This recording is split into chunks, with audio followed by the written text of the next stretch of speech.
fi kitabin mubin. Sasa kuna tabu gani maisha ya dunia? Maisha ya dunia yamedhaminiwa watu wema na waovu. Bado unasema tuna maisha magumu. Maisha magumu ni akhera, kwa sababu ukifika kwenye geti mpaka geti pasi yako, hiyo ndio akhera.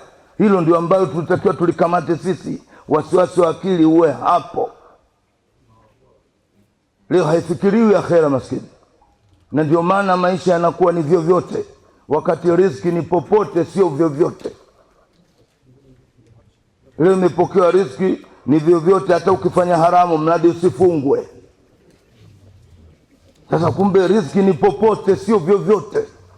Vyovyote tuachie watu wasiojua akhera. Sijui nimeeleweka vizuri? Riziki ni popote, kwa maana riziki halali. Ikikutaka upande ndege, panda. Ikikutaka upande meli, panda. Ikikutaka ukatafutie kwenye submarine chini ya ardhi, sawa. Riziki ni popote, sio vyovyote. Kwa nimechukua ufupi huu kwa kwamba wasiwasi ndio akili. Tusiishie akili ya kula na kuvaa tu. Wasiwasi ni akili kwamba sisi tunarekodiwa. Tunarekodiwa kwa nani? Kwa Mwenyezi Mungu. Kwa hiyo tuishi kwa tahadhari.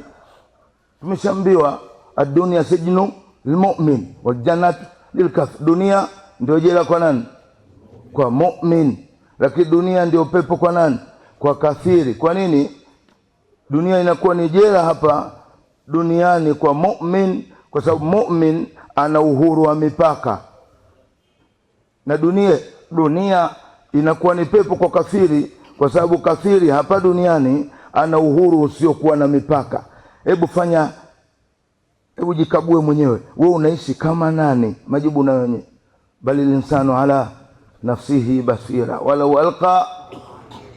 Sasa jifikiria, mimi ndio Muislamu, najiita muumini. Maisha yangu mimi naishi kwenye nafasi kuwa ni kafiri au muumini. Juzi nyewe mmefikiwa na mtu, Mwenyezi Mungu atuhifadhi, tangazo limeandikwa Mtume Bernard sijui Mamposa, si ndio mjini hapa?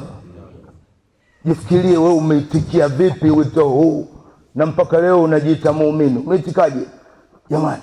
Mnazungushwa akili. Kuna hoja nyingine sio mpaka kwenye kusoma,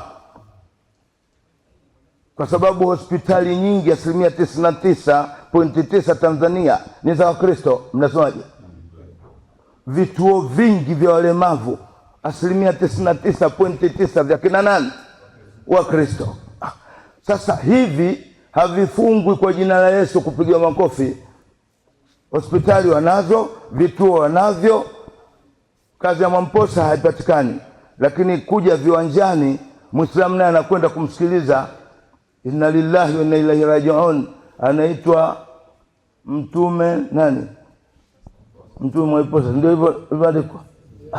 Sasa baada ya sisi tusema tumwite kama yule Musallamatu nani kadhabu, na sisi tungeita hivyo, tusite Mtume Mamposa. Na si naye tuna mtume tena zaidi ya Mtume Muhammad.